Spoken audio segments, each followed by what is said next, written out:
Hello and welcome to this ET Now special. I'm Nayantara Rai. Today I have a very special guest with me who's going to be talking about startups, technology, entrepreneurship and a lot more, Rajan Anandan. Thanks Rajan for joining us here on ET Now. I know that you've had a very illustrious career. We can talk about Google, we can talk about YouTube. You're getting ready, of course, for your new journey, your new avatar. You're already a very well-known angel investor.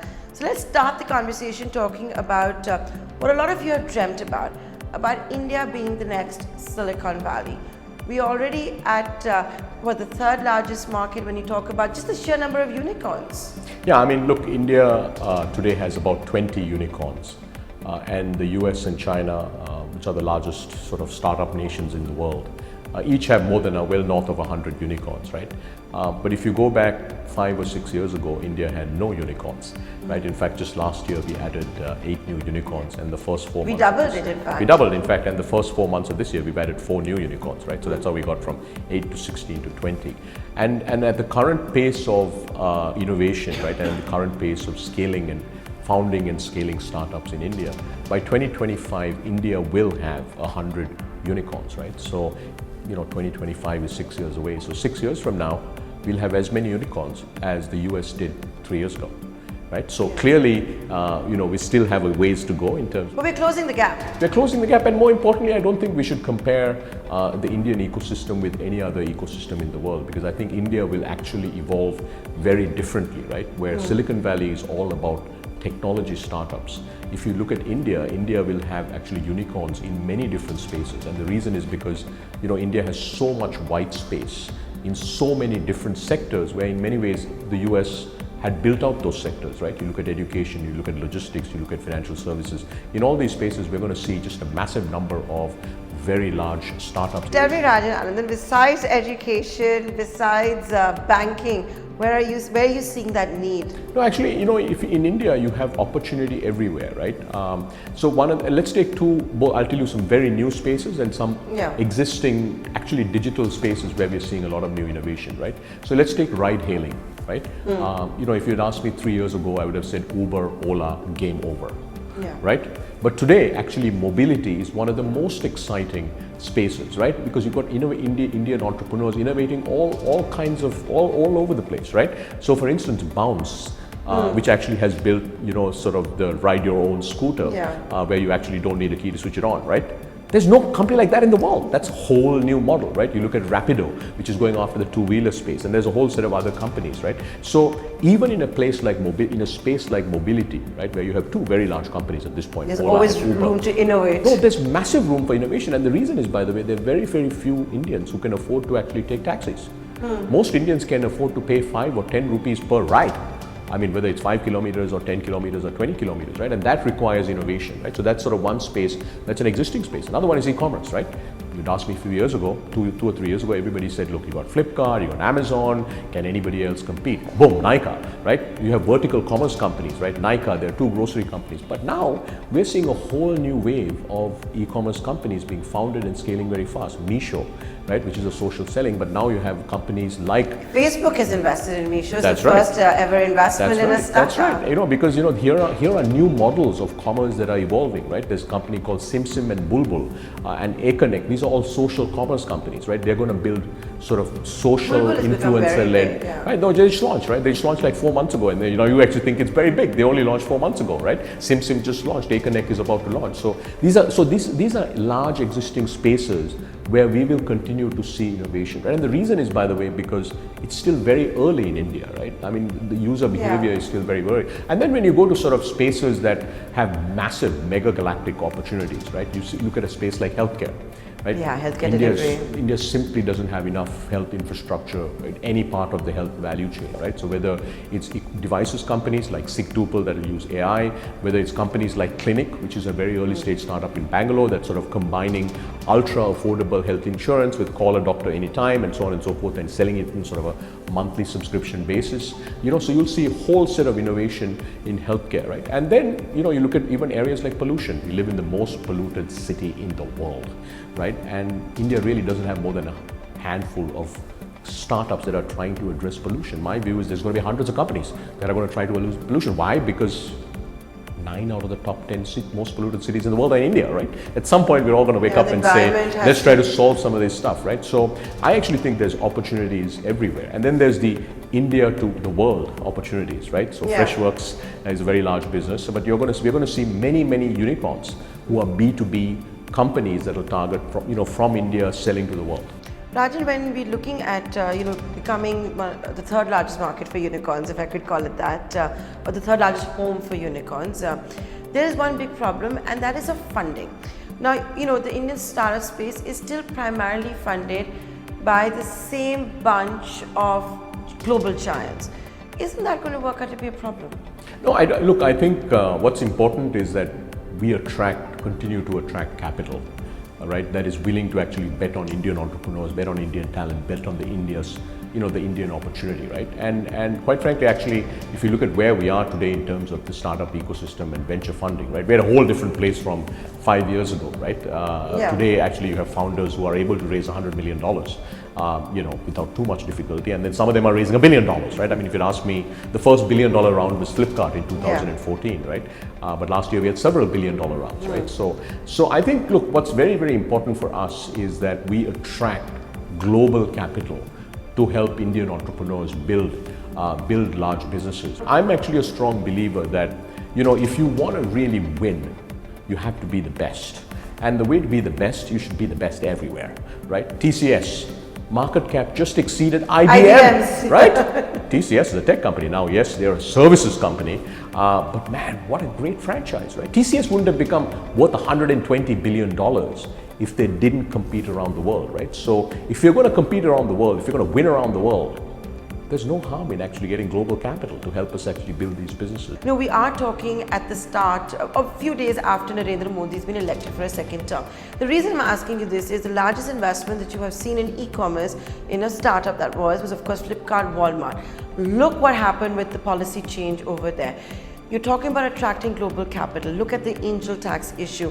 It has to be asked, is there a fear, like when you see people, when angel investors, when they go out to talk to HNIs overseas, LLPs overseas, are they convinced of the India story, or is there still a fear that there is going to be some flip-flop? Look, so I think first it's important to know that in the last 5 years, right, what we've seen in terms of government focus on startups is unprecedented, right? Whether it's Startup India, or actually much more important is the build out of the India stack, right? Aadhaar, UPI, and so on and so forth, digital locker and so on and so forth. So I think 20 years from now, we're going to look back and say one of the most transformative things that happened in India was actually the building out of the India stack, right? You look at the payment space, India is evolving in a very different way. You know why? Because it's actually an open architecture. UPI, you and I can go launch a fintech company, right, off UPI, whereas in China there were closed gardens, right? You had the WeChat sort of platform, and you have the Alipay platform. In India, it's going to be very, very open. So, and the India stack is going to lead to just massive amounts of innovation, right? So I think whether it's a 10,000 crore fund of funds that was set up by the government to promote local venture capital. I was on the advisory committee of that for several years. I mean, I think there was so much focus that the government had, and I think it's important that we keep that in mind. Now, that being said, I think it's important that we don't do things from a policy standpoint to slow down the train. Right? I mean, this train, as you said, is accelerating. Look at what's happened to Walmart. I mean, Jeff Bezos and Amazon. Like, there are talks about it. No, so I think, look, for instance, angel tax was tough, was very tough. I mean, I'm an angel investor, right?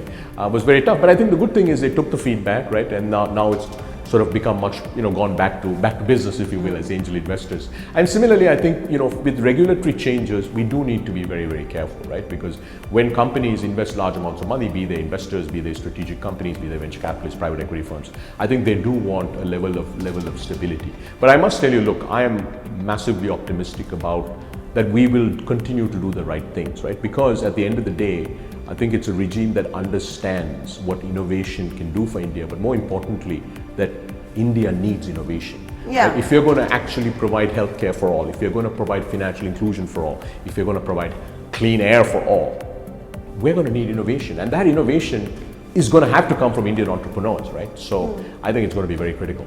Rajan, I also want to ask you this, you are an angel investor. We always talk about attracting global capital, the Alibabas, soft banks and all of that. I want to talk to you also about startups as an asset class. Are you seeing more Indians becoming aware that startups could be an asset class, especially at a time maybe when mutual funds are not doing very well? Is this a conversation you see having, and how does one go about doing it? I think you're the best to ask this question. Yeah, I mean, I think, look, being an angel investor is something that you want to do because you want to be in it for a very long time. And I would say passion more than money. Passion is as important. It's easy to say that when you have the money. No, well, if you don't have the money, you shouldn't be an angel investor. Meaning, if you don't have a lot of, if you don't have disposable income, right? Because it's a very high risk asset class, right? The reality is, let's say you invest in 10 companies. One of them could be a huge home run. A few of them might give you 3 to 5x returns over 8 to 10 years. By the way, first of all, you can't get any money out for 5-10 years. Right? Because it takes that long to build a company. This is not the stock market where tomorrow morning you can wake up and say, I want to exit my positions, right? So first you have to actually wait for a long time. Secondly, it's pretty risky, right? If you make 10 investments, one will be a home run, maybe 2, 3, 4 might give you 3 or 5x capital, but 5 of them are going to go under. So if you actually only make 4 or 5 investments, there is some probability that all 5 of them are going to go to zero, right? So it's risky, right? And third, it's also something where you have to have a pretty deep understanding about what you're doing, right? Because you're investing in very, very early stage companies, in spaces that are new. You're really trying to make bets on talent, as well as a deep understanding of the space. So it's not like, I'm buying an index fund or I'm going to invest in, a large cap stock or a mid cap stock, which has so many analysts following it. So I would say, getting into this, viewing it as an asset class only, you probably may not want to go down the angel investor route, but rather maybe invest in funds, right? So there are a lot of Indian funds that are trying to raise capital. You should actually, if you want to become an angel investor, the best way to start is join an angel network. Okay. Whether it's the Indian Angel Network, which has been, the world's largest angel network now, or there are many other angel networks, so that you can learn, right? So if you really want to invest directly into companies, start investing with others, so that you can actually that'll be like your fund manager. Yeah, no. So angel network is where you're still investing directly as an individual, but you're investing with others, right? So you have the collective learning of others, or you invest in other funds, right? So India today has 30, 40, 50 venture capital funds that are run by Indian managers. They're from here, right? And they raise capital from here. Investing in them because they're actually professionals who spend 18 hours a day, 7 days a week, making sure that they can pick the right companies, build the right companies. So I think it's an interesting time. Look, I mean, in many ways, the next 10, 15, 20 years, we're going to see unprecedented value creation, right? Okay. So think about it. We have 20 unicorns. In the next 6.5 years, we're going to have 80 new billion-dollar companies. 80 billion-dollar companies, right? So you can imagine if you happen to be an investor in one of those companies, you're actually going to make it out pretty well. Yeah, that's like a mega home run, right? That's like hitting 6 sixers in a row. I mean, so it's a big deal. So having said that, I want to talk a little bit more about this. You're expecting 80 more of such companies to come about, 100 by 2025. Having said that, we also at ET Now talking about a startup toolkit. They're getting direct access to Rajan Anandan. What would your checklist be for investing in a startup? No, I think the most important, well, first of all, it depends on which stage you're investing in, right? So as an angel investor, I invest very, very early. You're the first money in. It's a small team of founders, and sometimes they've launched a product, sometimes they're pre-launch. At that point, look, the biggest bet you're making is on the team, right? So if you're 2 co-founders, you're trying to assess whether, number one, do they have the technical skills, if it's a technical product, to actually build out this product, right? Number 2, you're trying to understand, do they have a really good understanding of why this is going to work? What is the user insight that they have, right? There's real insight about that, and you want to see a pretty deep level of insight. You're trying to assess, are these 2 founders going to be able to go at it for 10 years? Because it takes 10 years to build a great company, right? We're living in this sort of unusual period where you can see hyper growth in valuations, but the reality is you still have to build a great company. And that takes 10, 15 years. So you're trying to get, is this a team that's really determined to go for 10 years? Can they live through, a large number of near-death moments? So the biggest bet is really on the team as a very early stage investor. Okay. And then you're also looking at the space, right? You want to make sure that the broad space can actually lend itself to a very large business. So that's sort of the second thing. And third, if they've already launched, if it's a business, let's say you're building a consumer app, or you're building an online offline product, or you're building a consumer product, you're trying to, if they've already launched, then you look at the metrics to say, how's the growth been, how's the engagement, how's the, for instance, customer reviews. If you have good customer reviews or not. It's a pretty important telling sign, right? If you build a consumer internet product, you look at daily active users, right? If everybody's downloading the app and nobody's using it, that's not a good sign, because it probably means they don't really care for the product. So I'd say majority of the focus on the team, but then you also look at the opportunity, make sure that the opportunity is pretty large, and then you look at sort of traction to see if they've launched, to see whether the metrics sort of make sense. So those are the do's. What are the don'ts? No, I think the don'ts are, look, don't start a company unless you really, want to be an entrepreneur, right? I mean, we're sort of in this era where it's sort of fashionable. Yeah. It is really hard, it takes 10, 15 years to build a business. You're going to go through years of very, very difficult, because nobody remembers, right? I mean, everybody thinks you're an overnight success, but most of these companies that are massive companies have been around for quite a while, right? So be an entrepreneur for the right reason, because you really want to be an entrepreneur. So, but what is the one thing that Rajan Anandan, or a few things, would always stay away from? Because it's always good to know, okay, this works, but it's also good to know this is not going to work. Yeah, one of the things I've learned is every time I say this is not going to work, it ends up working. So I've sort of said, look, I'm not going to say it's not going to work. But I try to, if an opportunity is not that big, right? If I can't sort of see, well, firstly, I try to stay away from, I personally don't invest, I don't stay away, but I don't invest in founders who don't want to build a big business, right? I mean, you can get a sense, right? You want a dream. No, I want somebody who really wants to build a big business, who really has deep insight about the problem itself, right? Somebody who's sort of spent enough time tinkering with it, has a lot of insight. But I would say, look, I mean, I don't do this, that era is over for me, because every time I say that, I don't do something and then boom, it takes off. Yeah. So now tell me, what has been your most profitable or your favorite investment? Look, I love all my investments, right? Otherwise, all little children? No, I mean, it's not that. You wouldn't invest in a company unless you think it's a great opportunity. You don't pick favorites? Right? No, I don't. Look, I mean, I've got several unicorns in my portfolio. I have a large number of companies that are over $100 million. But look, I mean, to me, I invested in a company because I really thought this was a great entrepreneur, this founding team, this was an interesting opportunity to go after, right? And then some of them didn't work because, wrong timing, or there was some new competitor that came on board. But you look at companies like Druva, who are in the B2B. I do a lot of B2B SaaS investments, so companies like Druva and Capillary and Unifor and Innovation. I mean, these are all companies that are doing very, very well. I think on the consumer side, there's a whole bunch of them, right? But I think the important thing to keep in mind is that the most important startups from India haven't been invented yet. Because we're still early, right? Think about it. There are going to be 80 new unicorns in the next 6.5 years, which means if you fast forward to 2030 or 2035, we're talking about hundreds of new companies, right? And every year, we're seeing the level and degree of innovation increase, right? So a company that I invested in last year is called Gen Robotics. They build robots. There are about 4 million scavengers in India, right? It's actually illegal to be a scavenger, but there are 4 million of them who actually clean on, they go into manholes and clean them. Most of them don't live beyond the age of 30. So these 24-year-olds from Kerala, they launched this company, they built a robot, right? It's called the Bandicoot, where now the scavenger can actually operate the robot. The robot just goes into the manhole, uses computer vision to look at and scoops it and brings it out. Now the person doesn't need to go inside. Think about this innovation. It'll impact 4 million Indians, which means about 25 million family members who are all going to have a very different life because of this one innovation, right? And I actually think we're going to see thousands of these companies. Another very interesting company that I invested in a couple of months ago was called Nayan, N-A-Y-A-N, right? So this is a giant who's the founder, is a PhD in AI and robotics from the US. He actually used to build drones and sell them to DARPA in the US, right? The defense DARPA of the US. He wanted to actually make the world's roads safer. So he comes back to India, launches this company, and they use computer vision to actually help, catch traffic. So, if you're really passionate about, all this crazy traffic we have and making the road safer, download this app called Nayan, right? It starts, and you can just put your phone on your dash and it starts recording all the traffic violations, literally. So imagine if you had 20 million Indians who actually have this app on their smartphone. Everybody's got a smartphone now. Put it on your dash and it starts recording.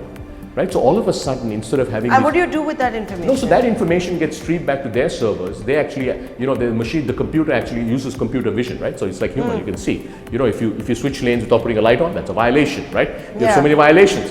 So it actually captures... So, but what do you do with that information? No, that goes to the police department.